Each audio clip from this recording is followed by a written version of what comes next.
it was hard trying to find this one, but thankfully I was able to get it at a very reasonable price because there were times where they overpriced it to the point where it was like running for like I want to say somewhere between 36 to $40 for Wow. this. Wow. You Yeah, said how much? yeah, but I ain't pay that much for it. Wow. 36 to But 40 yeah, bucks. Libra. And my last Tony Braxton album I have is Pulse. I haven't heard that one. See, she does what I do. Yeah, yeah, Yeah. she Yeah. had songs like Yesterday, Hands Tied, Make My Heart, you know. Right. Yeah, this wasn't a bad album. I What is know Rex she doing? even did another version of the song Yesterday featuring Trey Songz, but this is not off this album. Oh, Yeah. Yeah, for that one, that these people would have to get the deluxe edition. But I got the OG copy here. Dope. Yep. Ashley does what I do. She gets her favorite artist. She gets all the albums. right. Yeah. Yeah. Yeah, the only album I don't have of hers is her Christmas album. Oh, That's okay. it. I need that one too. What happened to Eric? Did he leave? No, I don't no, know, probably something must have happened he's on right here. his end. Oh. Oh, never mind. All right, Eric, you next. All right, my bad. My Wi-Fi was messing up. Oh. All right, we're going with the late great Donna Summer, one of her rare albums, which was supposed to be released in '81, but it got shelved for 15 years. We're going with Donna Wow. Summer. Mm. I'm a Rainbow, Mm. released in 1996, which was supposed to come out in '81. That's Try's Um, girl. Yeah, man. underrated album, Okay. in my opinion. It would have definitely been a monumental album if it came out, but her new record label was on some bullshit, Griffin Records. You got songs like True Love Survives, Sweet Emotion, Melody, People Talk, and look at the back cover. It's just beautiful, just showing off. Yeah. You know, this is how you supposed to show black women, not just Right. out here looking like strippers and shit. You know, just showing them in a successfulness as her aura and her glow and stuff. Right. Right. You got my favorite song off here is Brooklyn. That was dedicated to her daughter. I'm a Rainbow. Don't Cry for Me, Argentina. A Runner with the Pack. I could have definitely heard that on the Scarface soundtrack from '83. Highway Runner. Romeo, End of the Week, and I Need Time. If you can get this album on vinyl, it's very rare. So I got the reissue version of this too, which came out last year with like the remixes on it and stuff. Nice. All right, we're gonna stay on the Donna Summer tip. Probably one of the greatest disco sounding albums of all time. It's a mixture of rock and roll, R&B music, etc. Bad Girls, the Japanese version, Dope. released in '79. Classic album. Every time I see this album, I just want to get it in like different pressings and stuff to add to my collection. And the last three tracks, I'm trying to think of them. Our Love, Sunset People, and I forgot the other one. Let me see if I can. I had to look at it, but I like how the track just blended to itself because like older like disco albums, they have like one song playing, then it'll just build the momentum up to go to the next track, then it'll just start off on the next track. But overall, classic album, in my opinion. Get it while you can. Donna Summer, Bad Girls. So what colored vinyl is that one? Is that yellow? It's just like the regular Japanese version, but Oh, this the one that's colored, which yeah. That's was the the record pink store one, day right? exclusive. Yeah, I Now remember that one. this the blue and red one. Oh, blue and red. Okay. But the only thing I don't like about this, they darkened the like front cover and shit, so you can't see her Yeah. like glow and She stuff. looks darker. Yeah. Yeah, they did that to the back cover too. Okay. Ronnie said Kelly Rowland is playing Donna Summer for the biopic. Fuck no, we don't want to see that shit. What? Wow. I didn't even hear about that. BJ, you got any more? His mic muted. You got any more? Yeah, this next one y'all might laugh at me, but this is Okay. my favorite album from Frank Sinatra. Oh wow. Yeah. Oh, Blue Eyes itself. Yes. Okay. Yeah, I'm a big Frank Sinatra fan. I listen to a lot of his records, and this is my Nice. favorite album. Um, it's kind of sad. It's kind Mhm. of I think it's a breakup about one of his actress girlfriends. Yeah. But it's a great album to listen to at night. You know, get a glass of whiskey or some scotch and just zone out. You know what I mean? His best album, man. Shit. Yeah. And this one was hard to find, but I finally got it. Oh, I love that. Like, y'all trying to show off Come tonight. on, Reg. We got to do a review on this one, man. The genre That's, album. I told you that's the next double album after LL. I and love shit. that one. Classic Yeah. album. It's hard to find it, but I was able. I just Yeah. happened to find it at a record store and I got it. So Nice. I loved it. I wish they had more albums, but it's a Facts. classic. For Right real. KG did some of his best production on that album. Yeah, definitely. Yeah. I agree. It's All kind of right. weird the way they broke it up. It's like 4 sides, but it's only Mhm. like 12 songs. You Right. know what I mean? Yeah, Right. it's like 1, 2, 3, 4, 5, 6, 7, 8, 9, 10.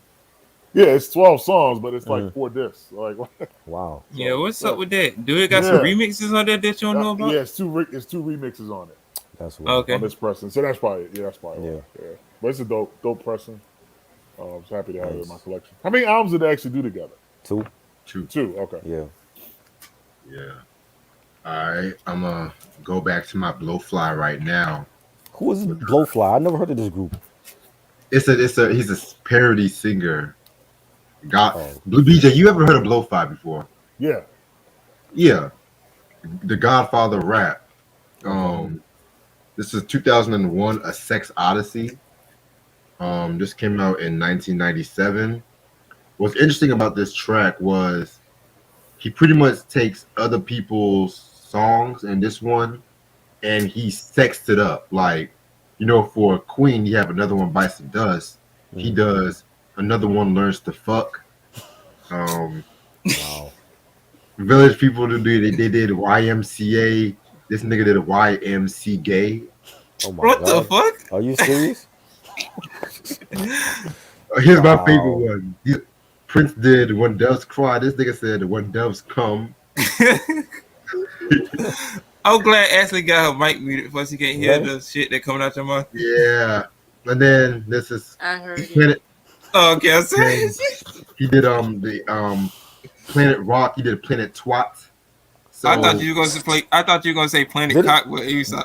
Did he ever get like sued by the artist for these songs? Nah, not that I know of and shit like that. Wow. It's crazy, bro. Like I said, he's like one of the influence when it comes to hip hop and shit. So definitely. I never heard of this dude. He definitely is the male version of Millie Jackson with fucking Right. titles like that. Yeah. Definitely expect to review some of his albums and shit. Is it Jesus good? Christ, what the fuck? I heard. I'm not gonna lie. When I heard some of this one, most of this shit is trash compared to. I stick to my wood. Hey, if I want to see compared to the first Blowfly album, that was solid. But this one, some of the shit was kind of trash. Some of it, but I stick to if my you're wood a at fan of Yankovic. that Triple X kind of shit, you know what I'm saying? That Millie Jackson, Fuck You Symphony kind of shit. This is the perfect album for you. So when people ask us why we didn't review certain people, because we're reviewing shit like this.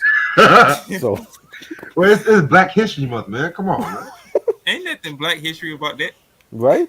But Blowfly was he was one of the original cats when it comes to like the freestyle. Like he was one of the originators of gangster rap and shit too. You know what I'm saying? I never heard of this cat. Influenced motherfuckers from Snoop Dogg to DJ Quick and shit like that. What at any point was Kool Keith influenced by him? I won't be surprised. I would not be surprised if Kool Keith was influenced by him because, like I said, this nigga was fucking crazy and shit. I can tell by the album Never heard cover. about him. Like Never heard of this dude until tonight. Blowfly. Yeah, man. Wow. Fucking legend, man. Put some respect on Blowfly's name. But next, it's a rock group we did a breakdown of. Their discography was pretty shit for the most part, but you know what? This is actually like my fourth favorite album from them. God. It's Boston's own Aerosmith with Pump. This came out in 1989. I like some of their albums though. Yeah. Better than half of this shit they came up with. This one was known for songs like Janie's Got a Gun, Fine, fucking Loving an Elevator and shit like that. Monkey on My Back. Very, very dope album and shit. To me, this is the best album in the 80s and shit. Love this. Classic. That was Well, a good one. good album. I don't know if I'm not gonna call it a classic. What's their best album, right? Rocks. Okay. Okay. I like them better when they were on drugs and shit. I hate Of course saying you it. would. Of course you would. Okay. I think every rock fan would say that about a rock group right about now. Alright, I'm gonna show my last ones for now. Cause gotta get some sleep. And these albums we've already talked about by Usher. So, yeah. You see Yeah, this? yeah. We talked about This My nigga's Way. deep voice, Steve. Yeah. We Classic. talked about My Way, like Yes. I'm gonna say like in 2019. Mm-hmm. And I remember we talked about Confessions back last year. I got the deluxe edition of it. Nice. You need to shut up, man. I got Here I Stand. Underrated. Yes. Way better than Raymond versus Raymond. I don't know. Everybody loves Raymond. Yeah, speaking of Raymond versus Raymond, yeah, I got it. I got you that one, right? You got me this one, and you got me another one. Shout out to Reg for giving me Raymond versus Raymond. Yeah, I was gonna get that for myself. I saw something better and shit, so I was like, I'll get that later. I'm not in no rush. Lord. So, yeah, those are my pickups for now. I still have a few more, but I'm gonna go ahead and call it a night because I gotta work. All right, Ash. Appreciate All right, it. Ashley. All right. Damn, we've been on here for 3 hours. What the fuck? Damn. I'll see y'all later. All right, Alright. Ashley. All right, Ashley. Peace. I'm gonna head off too. Hey, y'all need to leave me alone about my love for Blowfly, y'all. I'm gonna kick Blowfly. Blowfly. Nigga, you comparing Lord Willie to this unknown ass nigga, man? Come on. Okay, I'm not comparing it. It was Lee Boy who started it off. That's what I'm talking about, this boy. Shit, it's Black History. He's one of the godfathers of rap. He I ain't never heard of this everybody. nigga. The Godfather, and nobody know him. Who is Greg, he? you I ever never heard of him. Lucille Brogan? Who? Oh my goodness. You gotta listen to this song. What's It's called up? Shave 'Em Dry by Lucille Bogan. Oh shit, I'm gonna play it on my fire stick. Try, y'all gonna die laughing. my when you God. hear this song. Shave him It's dry. about to that's be a what what the fuck video. it's called? Right? Yeah, Shave 'Em Dry. He said it's called Sex Me Dry. Shave 'Em Dry. Shade 'em dry. Shave, like you shave. Shave him dry. Oh, Wow. shave him. Okay, that makes sense. Okay. Jesus Christ. Oh, Lord man. help me. Yeah, man. It's on you, Eric. All right, and we just get myself together. I don't know. This nigga talking about blowfists and shit. Oh, I heard this shit. Lucy. Oh, she was a bad bitch back in the days. Hold up. She was the original fucking Lil Kim and shit. Wow. Oh, I want to see Try's reaction What? if you ever hears it. We can play it after we show the collections and shit. I heard that fucking song before too. Let me stop. You heard it, Eric? Yo. I heard this before for some fucking reason. I can't remember where it was. I can't remember where I heard it from, but I heard that fucking song before. Man, we just get back to these collections, man. I can't be For distracted. real, y'all gotta give me flags and shit. I supposed to been going to sleep. I'm Yeah, I up, wanted to son. play it, but I just want to play You it. on cool, its you own cool, time. man. Yeah. We going to Motown. We going to the late great Marvin Gaye. Probably one of the greatest albums of all time. It's a Target exclusive. If we going with What's Going On, Nice. Classic. Yes. classic. This is a black man's album. This album definitely speaks of what going on in the world today. You know, when you got senile motherfuckers running the country and stuff, let alone, old creepy bastards in Congress, they got Alzheimer's and shit. They don't see what's happening amongst the people, definitely with, black people. But, Right. you got classic songs like What's Going On, What's Happening, Brother, Save the Children, Inner City Blues, Make Me Wanna Holler. Classic album. Definitely one of the greatest albums that ever been created. Rest in peace to the late great Marvin Gaye. Yep. All right, we sticking with the Motown flavor, legendary group. This is another Target exclusive. We going with the Temptations, or the Temptation number ones. Nice. You got songs on here: My Girl, Get Ready, Ain't Too Proud to Beg. Beauty is Only Skin Deep. I Know I'm Losing You. I Wish It Would Rain. I Could Never Love Another After Losing You. Runaway Child, Running Wild. I Can't Get Next to You. My favorite song, Just My Imagination. Yes. And Papa Was a Rolling Stone.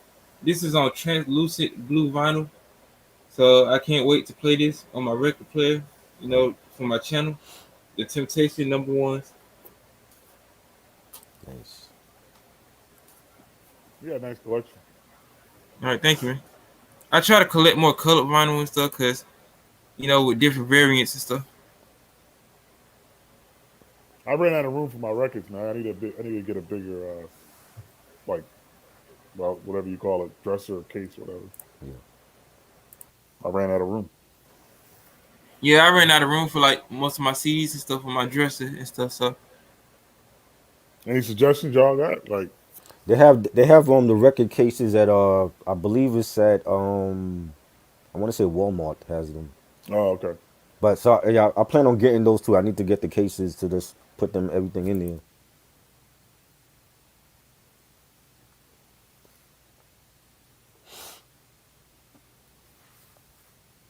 Eric, do you buy off Discogs at all?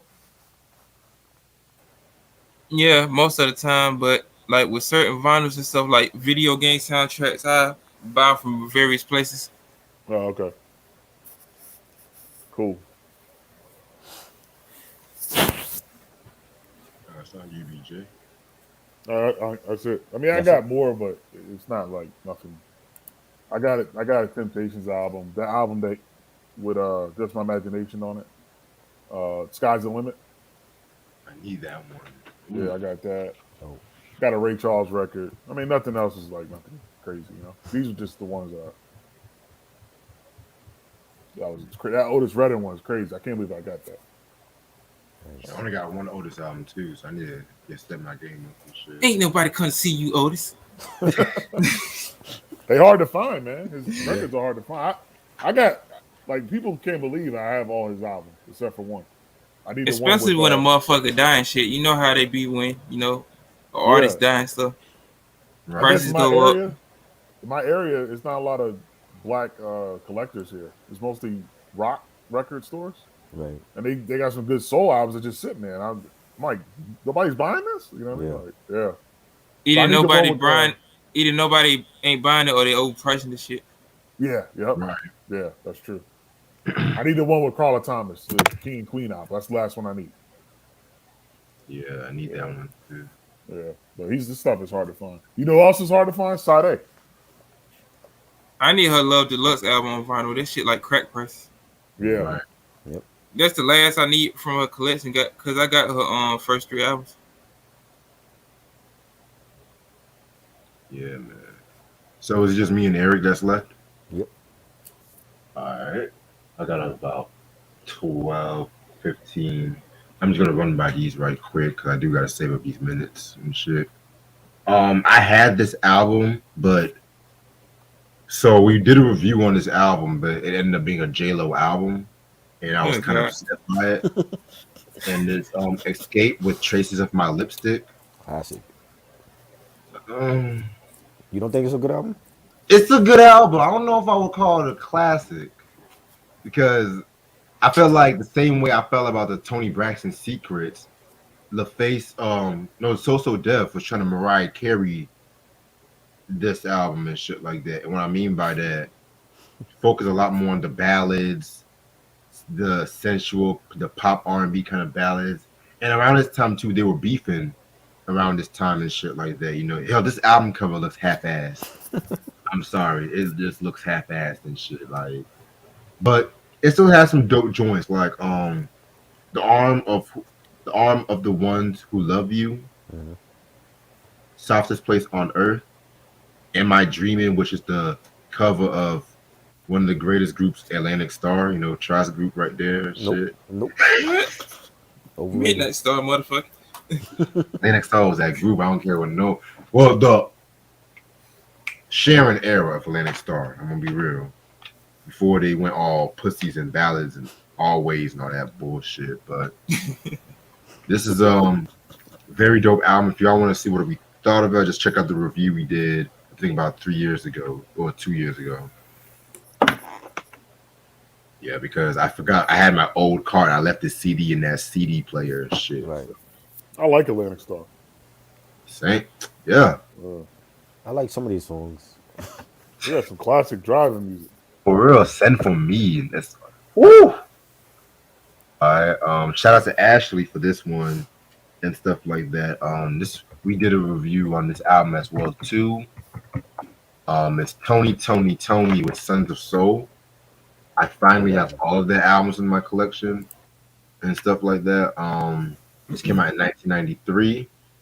A lot of people call this like their best album, which I'm not going to argue, but I'm more for either this album or the House of Music album, which was ironically the last album they put out and shit like that too. So yeah, man, this was known for singles like Anniversary, If I Had No Loot, Lay Your Head on My Pillow, Leaving, Slow Wine and shit like that. Like they were really on that 70s soul kind of ordeal with this one and shit like that. You know what I'm saying?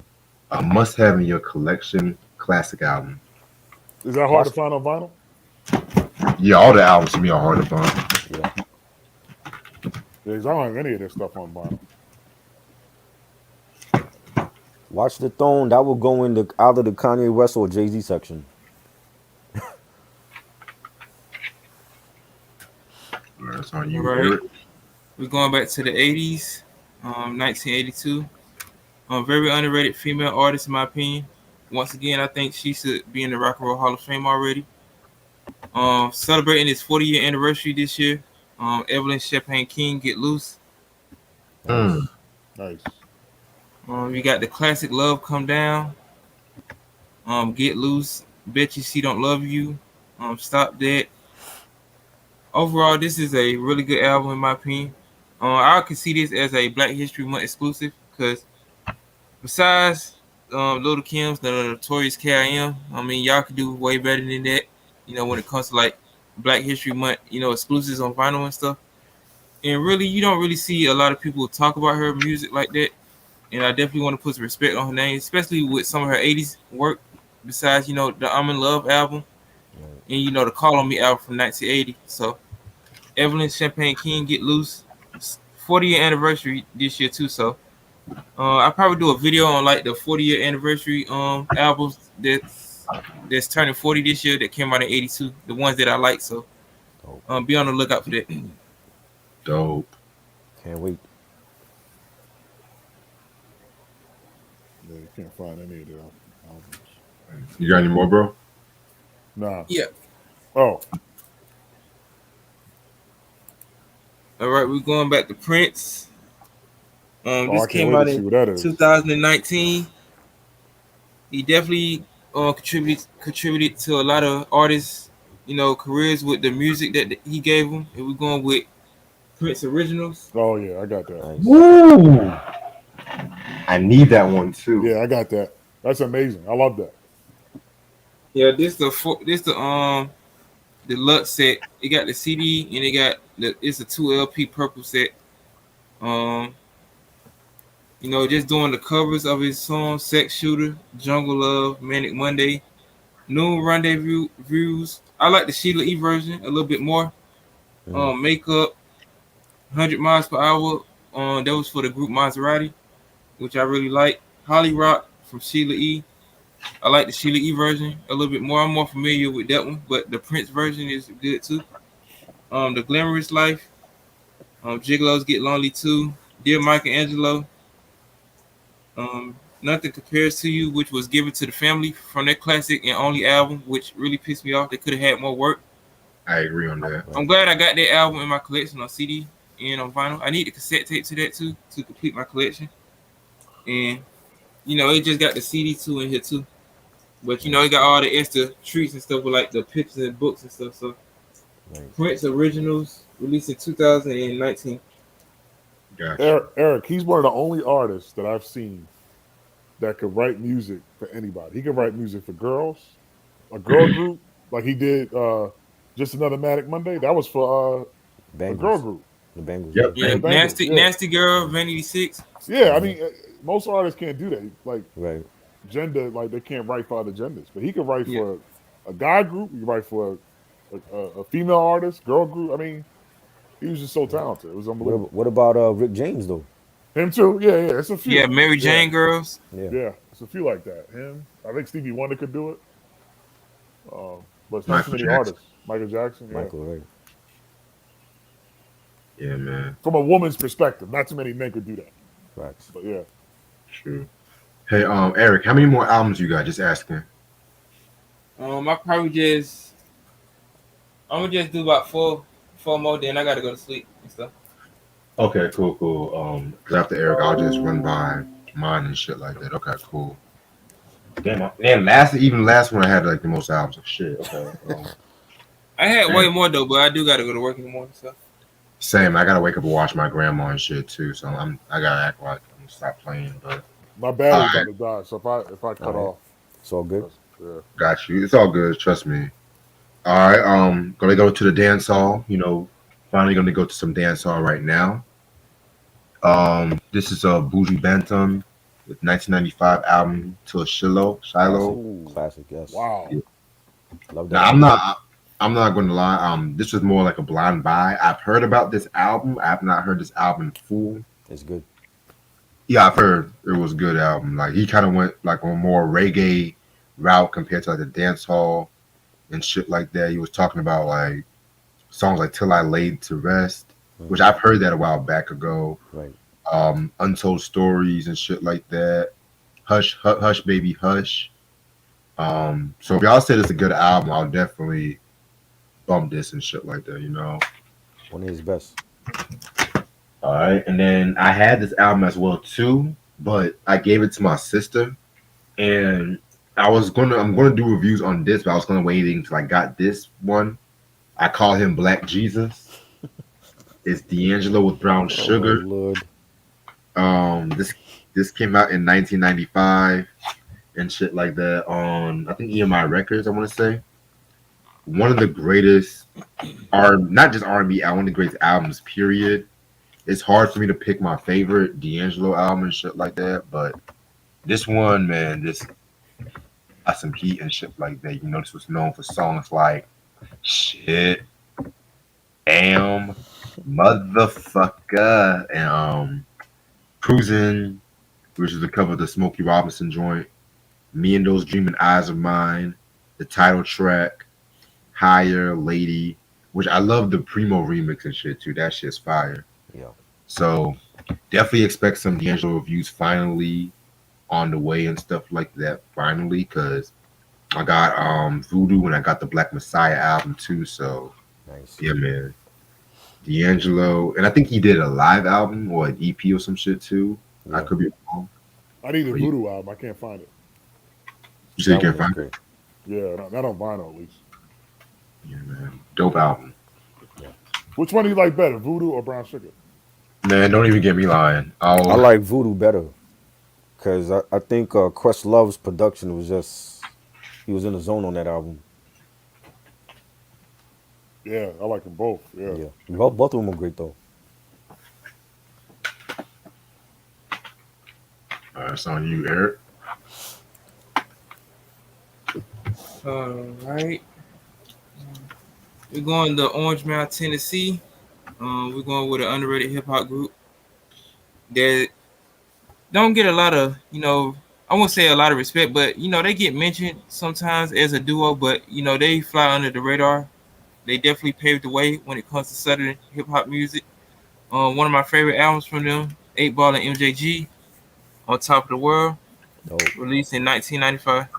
Their best Classic album. album cover too, man. The pen and pencil. Right. This is definitely. I wish they would bring like album covers like this back, especially with all these dudes doing all these gay ass album covers now.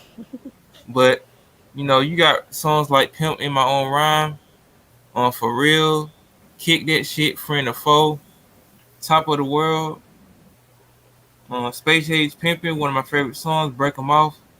8 Ball just spitting that pimp flow shit. Then MJG just coming in, giving his perspective. Just a good tag team duo, just going back and forth and stuff. Classic album, 5 mics, in my opinion. All right.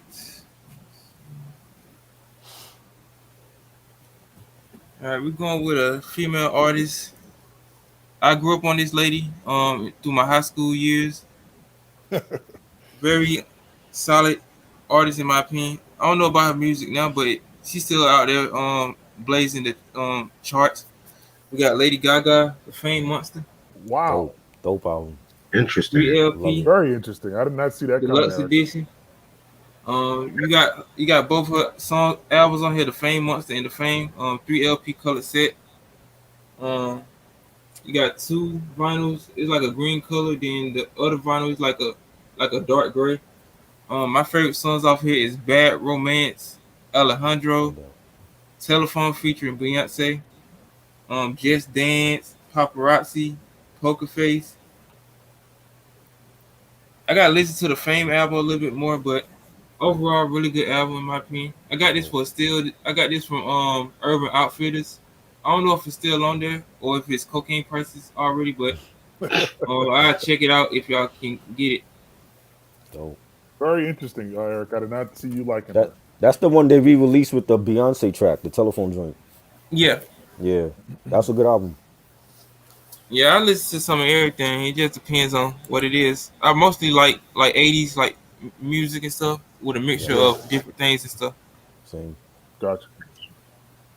All right. So you good for you? You have any more, Eric, or that was it for you? Oh, I'm gonna just yeah. Let me just show 2 more.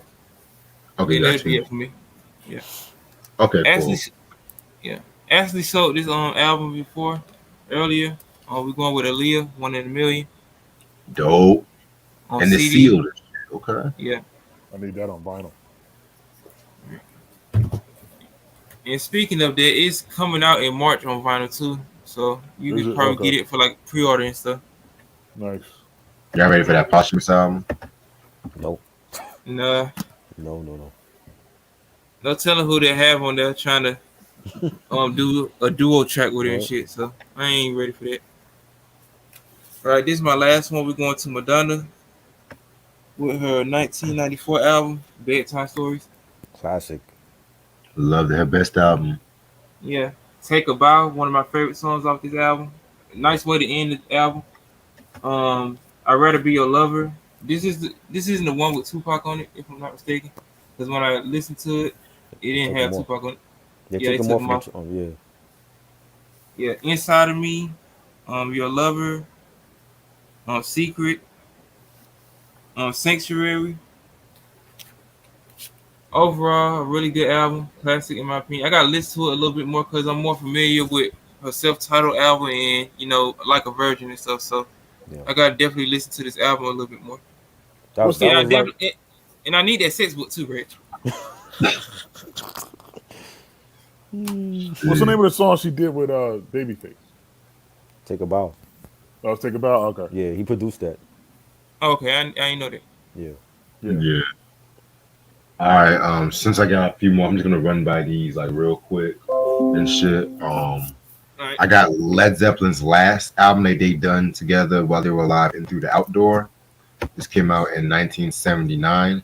I done a review on all their albums, but I did say that once I got like the last 2 Led Zeppelin albums, I was gonna review it. So all I'm missing is Presence and stuff like that. But I'm not even gonna hold you. This is like my least favorite Led Zeppelin album. Cause like Jimmy Page was most like going through like a Jimmy Page and John Bonham were going through like a lot of drug and substance issues.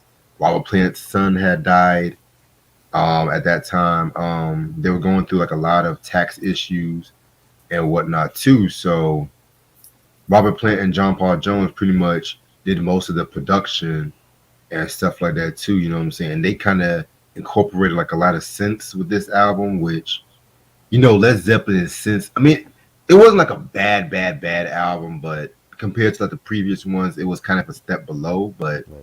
it has some dope joints like "Fool in the Rain," "Southbound Ceres," and shit like that. You know what I'm saying? But I'm just grateful I got this one. Dope. Shout out to Ashley again. Christina Aguilera's "Back to Basics" album. This came out in 2006. Very dope album, in my opinion. In my opinion, it's like a best album to date. She went a little bit more jazzier with a little hip hop R&B feel to it. Like Primo did some beats on this album and shit like that. And when can you say Primo has done some shit for Christina Aguilera? Right. Like this was known for songs like "Ain't No Other Man," which that was a big hit back in like '06, '07 Yeah. and stuff like that. You know what I'm saying? Like ain't that da da da da that Primo beat to this day just knocks and stuff like that. I won't be surprised if he had that for somebody else and shit, but they declined it. Right. Hurt, Candyman, Slow Down Baby, and Oh Mother and stuff like that. So definitely a very solid album. Like I said, y'all will not expect me to fuck with Christina Aguilera, but you'll be surprised. All right, I'm gonna go to Motown, and this is a rock group that they had on Motown. Rare Earth with the Ma album. This came out in 1973. This is like a blind buy for me. I've heard of Rare Earth, but I've never actually checked out their music like that. But the albums usually go for like a lot of money and stuff like that, And with this album, they pretty much did most of the covers and stuff like that. You know what I'm saying? You had Norman Whitfield doing most of the production. So Rare Earth, Ma, I see a lot of 1970. that stuff. You said what? I see a lot of that stuff in my area. Shit. Wow. Yeah. This is actually the first album I've seen from them, like at any store and stuff. So It's a white group, right? yeah, white group. Yep. Yeah. All right. Then we got the one, the only Jackie motherfucking Wilson. Motherfucking Jackie Sings the Blues. This came out in 1959 and stuff like that. Nice. Y'all should know who Jackie Wilson is or was, you know what I'm saying? Um this album was known for songs like Dogging Around and stuff like that. I want to say Excuse Me for My Lovin' and shit. He kind of focused more on like the jazzier ballads with this one and stuff. You know what I'm saying? I want to say this is the first Jackie Wilson album I got in my collection too. You know what I'm saying? So very, very, very, very, very good album from what I heard and shit. All right. Got to hip hop. This is Chuck D with his first album, Adventure Autobiography of Mr. Chuck. And this is the promo copy, just to let y'all know. This album came out in 1996. Very, very dope album, in my opinion. Did you Very, like it? I loved it. I had the album, but I didn't like it though. I feel Uh, like he was going against everything in the industry at that point. oh man, we're gonna have to talk about this then. Okay, it had this one single called "No," which No, yes. he went in on. He's like, "No, no, there's no No. that." Like He didn't he like just, nothing. He's like, no to everything. No he's to like, hip hop, no to "No everything. McDonald's." No. No. He didn't like nothing on that. But yeah, it has some dope joint like fucking. But can you kill the nigga in you? The Pride, Mr. Chuck, and shit like that. You know what I'm saying? Definitely going to talk about this album because I've always wanted to get this album, but it's a promo copy, but I don't give a flying fuck. Shout out to my homeboy DJ again, and I just spilled some ass shit. Okay, fuck that. Anyway, You got Run the Jewels. Oh wow. I want to say Run the Jewels 2. I want to say. Yeah, Run the Jewels 2. I already got this album on CD, but he gave it to me as a graduation gift and stuff like that. So again, I'm grateful about that. Dope, dope. Run the Jewels, Killer Mike, and LP and stuff like that. Pretty much my favorite Run the Jewels the first two are my favorite Run the Jewels. Run the Jewels 3 was cool. It was okay, but it was kind of had some filler to it. I'm not gonna lie. This one had joints like "Oh My Darling," "Don't Cry," dope song. "Close Your Eyes and Count to Fuck" with Zach De La Roca.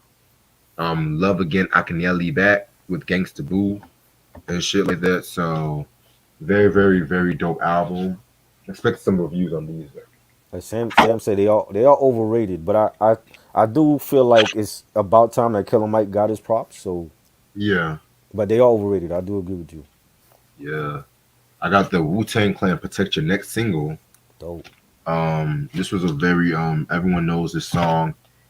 I like this because it has the bloody version. Yes. Because on the 36 Chambers album, they had them idiotic screeching edits and stuff like that. It got to the point where even the ODB's verse is like, like, come on, man, like, yeah, man. But this also had like some remixes, like the Method Man Smoked Out version, has the Wu-Tang Shaolin version, "Protect Your Neck," and stuff like that too. So all my Wu heads, definitely check this out. I'm starting to collecting like more singles lately. Dope. Yeah, it's cool. Yeah, man. Got the legend himself, Oh yes. Teddy Pendergrass's first album. Classic album. Yes, I can finally talk about this album now because everyone wants me to talk about Teddy Pendergrass. I'm just like, well, I barely have any albums, so I'm trying to get at least his debut album and shit. But we did a discography breakdown, I think about a year and a half ago, and whatever and shit like that. Very iconic debut solo album. That was Known a for great songs. breakdown too, by the way. Thanks. Appreciate it. The whole town's laughing at me. Very dope song. And if I had, you can't hide from yourself. I don't love you anymore, and shit. He went from "I don't love you anymore" to "the whole town's laughing at me." That's crazy, but this album cover very, very dope. Album cover and shit like that. I can imagine like maybe Ghostface redoing this album cover for some odd reason or some shit like that. Somebody, but they have to do it right because I don't like when Freddie Gibbs redid the whole Teddy album cover for his album. It just didn't look right. Right. Everything before the accident, man, was. Yep. Yes. Everything before that was great. Yes. Yeah. I agree. Oh, minus the Joy album. I did like that one. I didn't like that one. Did not like that. All right. And I got another single. Bad Boy. Oh my God. Really? You got that? Craig Mack? Oh Loud shit. and play. Wow. Yeah, You this had is to do the the remix, right?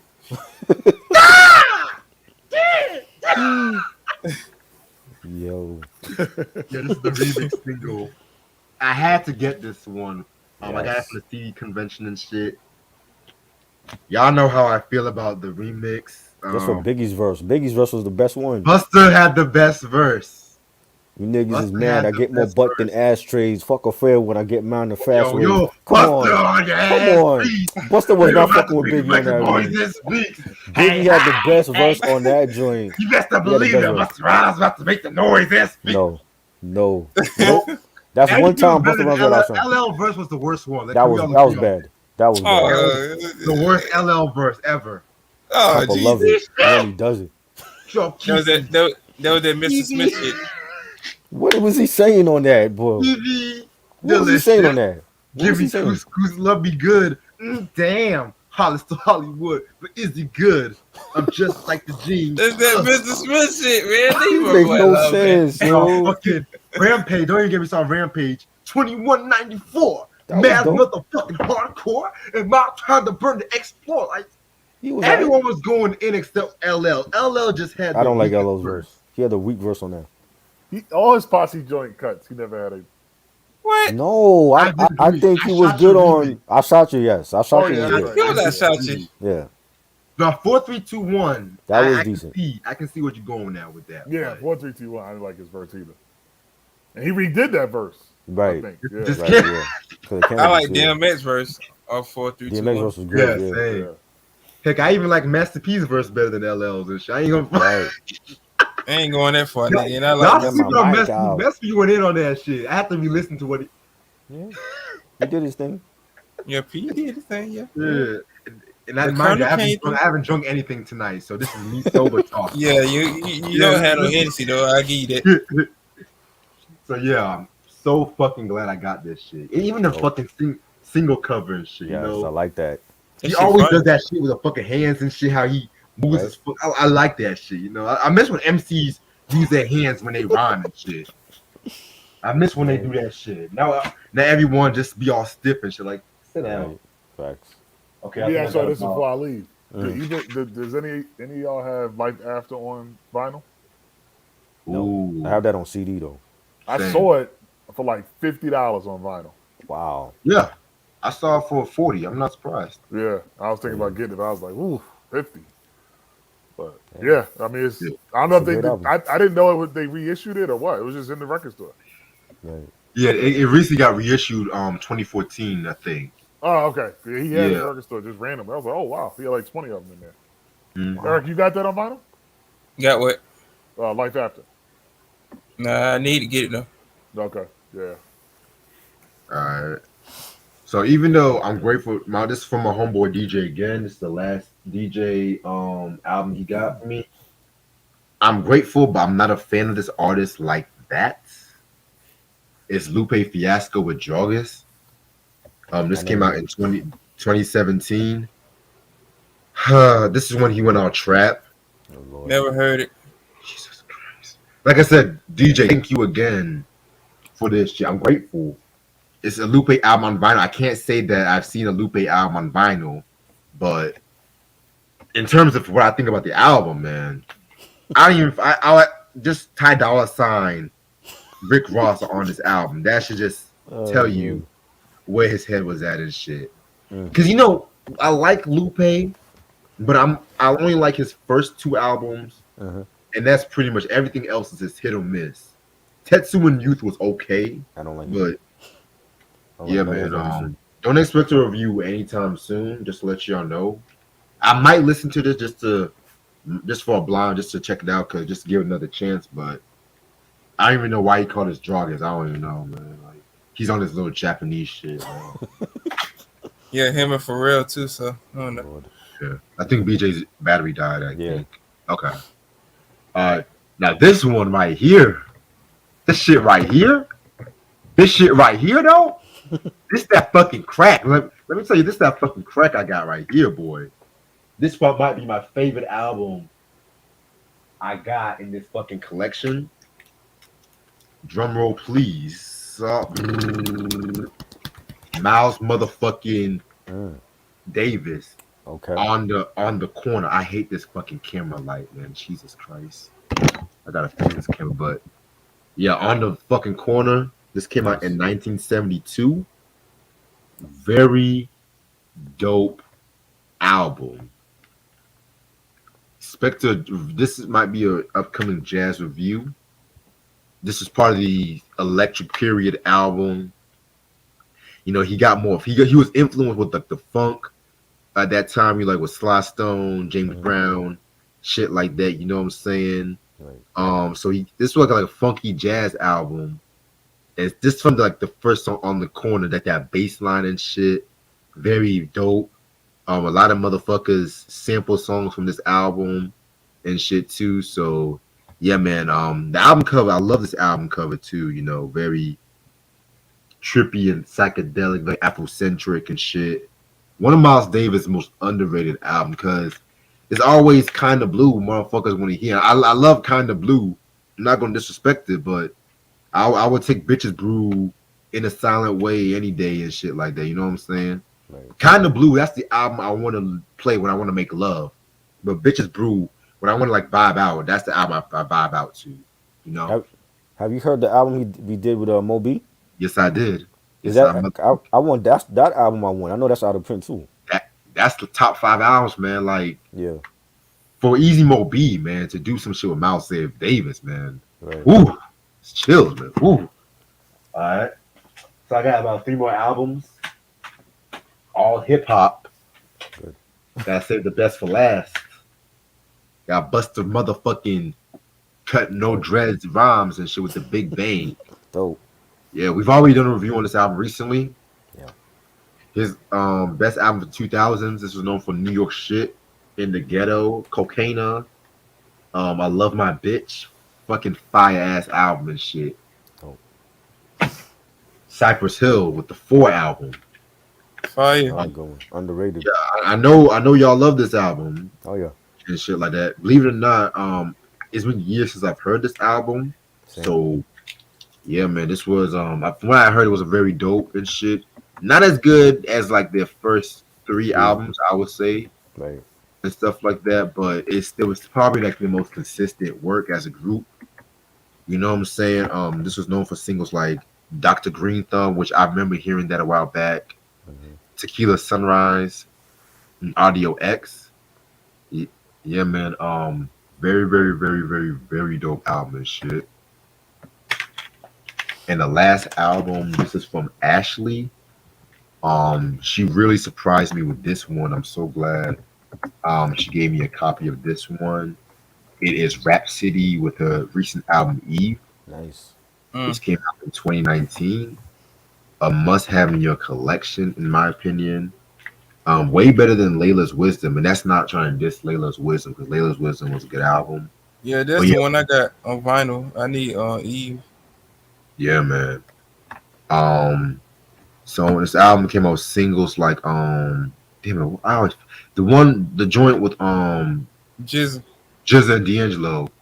I can't even say that fucking name and shit. Like Eve Tiha, like I might be fucking that name up and shit, but I know that there was another single, Afeni. Yeah, I think that was a single too, and shit. So I liked how she named it after like black women who were like made an impact, like Tyra Banks, Maya Angelou, and shit like that. Oprah, of course, you know, Right.